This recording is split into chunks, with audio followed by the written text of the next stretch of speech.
You guys know how I feel about chrome. This is long overdue. Done. Oh yeah, one more. Project No Chrome has to happen.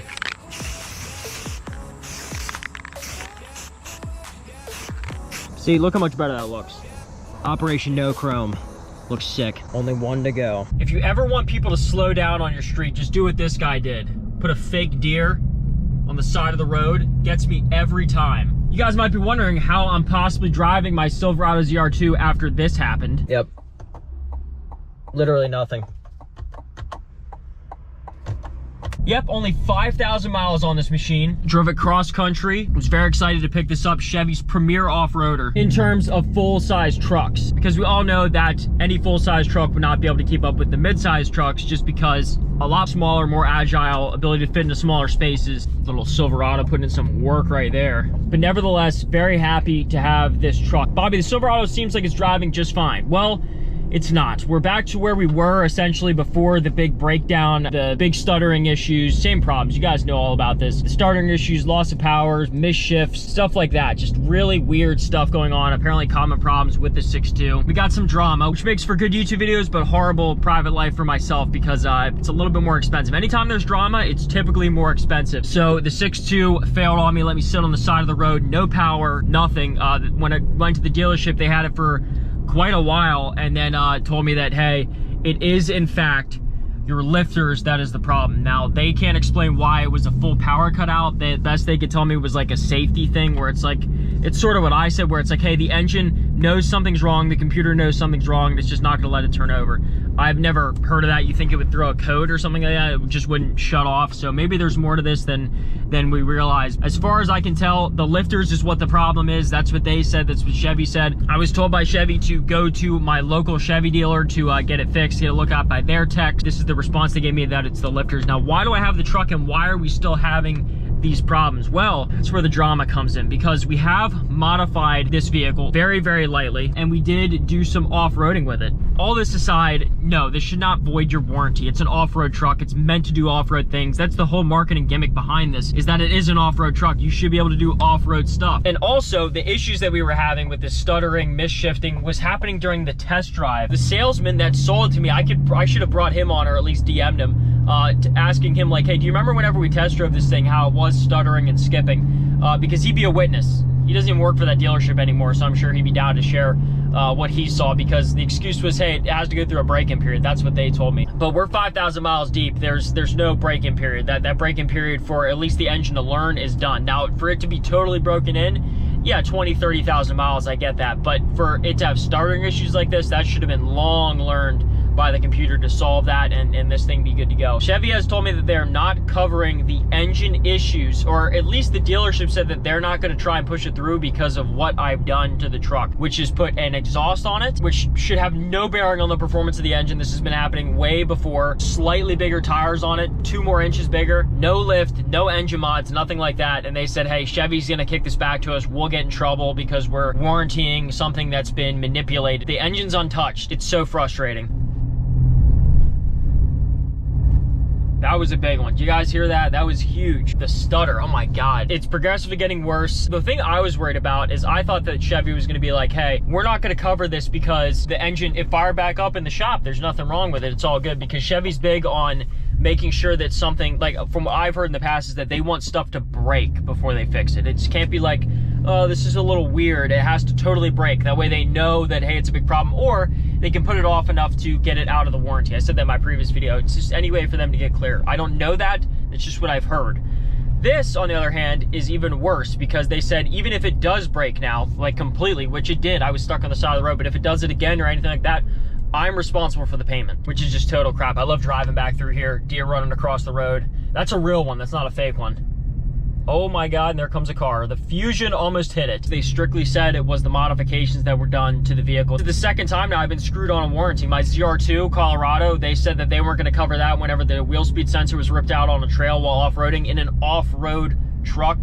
And there was some controversy over that in the comments. People didn't really agree. They thought that Chevy should have covered it. Others said, hey, you abuse your trucks. This is what, they have a right to refuse that. Now with this truck, this one feels way worse than the Colorado. The Colorado one, it's like, all right, I get it. You don't want to cover that. But this an engine issue. I don't understand why this isn't being addressed. I've reached out to Chevrolet, whatever good that's gonna do through their customer service, so we'll see if they get back to me. I love their trucks. I love the Colorado ZR2. I love the Silverado ZR2. I'm sticking with Chevy. This repair for lifters, just to get it done, could be thousands of dollars. And the reason I have it now is because I'm gonna try and see if I can get my mechanic to fix it instead of a Chevy mechanic, because not that they won't do a good job, because I mean, they would. That's what they're trained to do. The problem is cost. Just driving up through Forest Hills here. I always love these homes. We got like the goth dark one, and then this like white castle. They're almost identical homes, but like one's the sun and one's the moon. It's so cool. Yeah, by the way, this is like not the richest neighborhood in the area, but it's pretty damn expensive. That is a 10,000 square foot home. Pretty insane. It's something like out of the Gatsby's. Love to see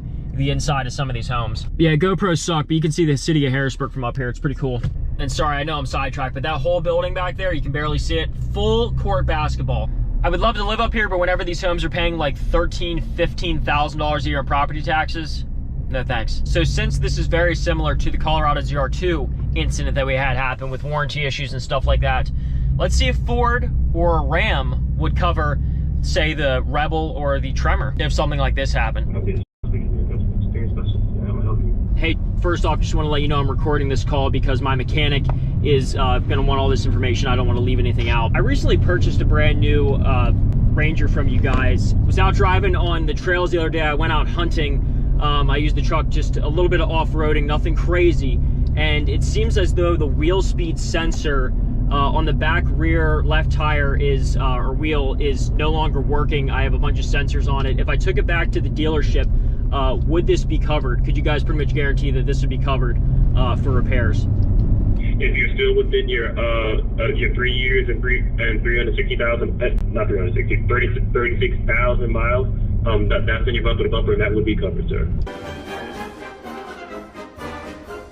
Thank you for calling FCA Customer Care. Thank you for calling the RAM Customer Assistance Center. My name is, and to whom do I have the pleasure of speaking with today? To better assist you, I do have to verify some important details. Can you please confirm the last 8 characters of the vehicle identification number that you're calling in reference to? I don't, I'm at work right now. I don't have the VIN for me. I just had a real simple general question. I didn't know if you guys would be able to answer it for me. I have a Ram 1500 2022. Okay, yeah, depending on what it is. What was your question? So I have the extended warranty on the vehicle. I know that's probably through the dealership, but I do have the bumper-to-bumper warranty you guys offer. I had to take it to the mechanic, said that it was a lifter issue in the engine. The truck is lightly modified. I put an exhaust system on it, some bigger wheels and tires, and I'm just wondering if I take it to a dealership or something like that, will Ram cover it for me with their factory warranty, even with the light modifications? And you said it's a brand new 2022 vehicle? Yes, ma'am. I bought it brand new.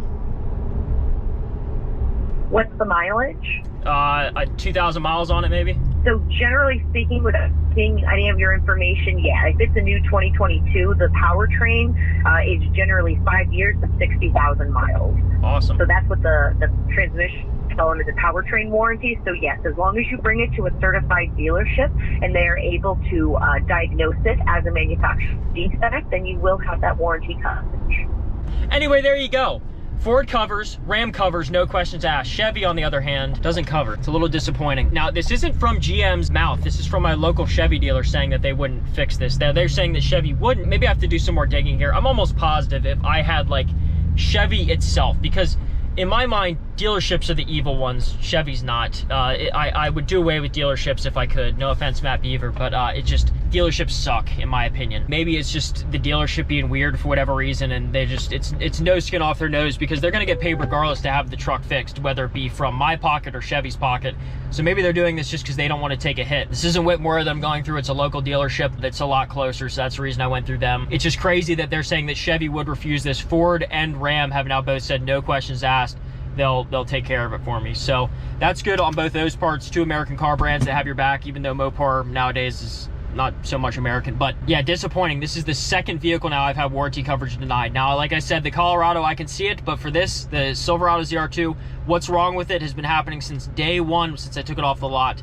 And it's very disappointing that it's not going to be covered, because this is going to cost me thousands of dollars, thousands, if I can even get it fixed. So thank you guys so much for the support. I appreciate it. I'm going to need it now more than ever with this machine. Back home, at least for now, but still definitely under the weather and needs fixed. It's such a badass truck, man. I really hope that we can continue on with this journey, get the Whipple on it, some more light modifications just to make this thing look super clean. Chevy did a good job. I just wish that the powertrain on this machine was 100% and good to go. Chevy didn't give me a supercharger. They didn't give me a wide body kit. They didn't give me big tires. I'll take care of all that stuff. All I can ask is that they just would have made sure that the truck was 100%. And to have this fail, maybe it's just a one-off. As far as I can tell, this has been happening to a lot of 6.2s, so we'll see if we can get them together. So really no shade to GM. I'm not saying this just because it's like, oh, I want to work with GM one day, because my channel is too small to ever do that.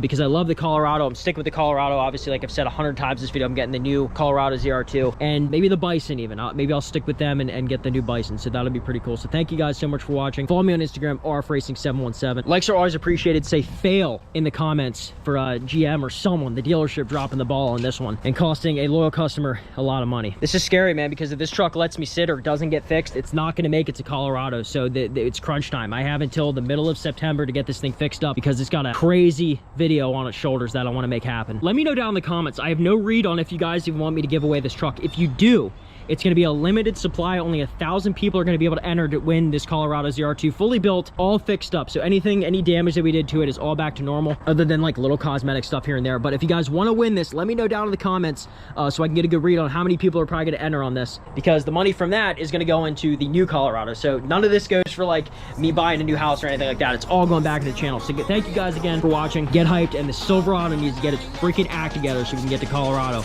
make some dope videos. See you guys next time.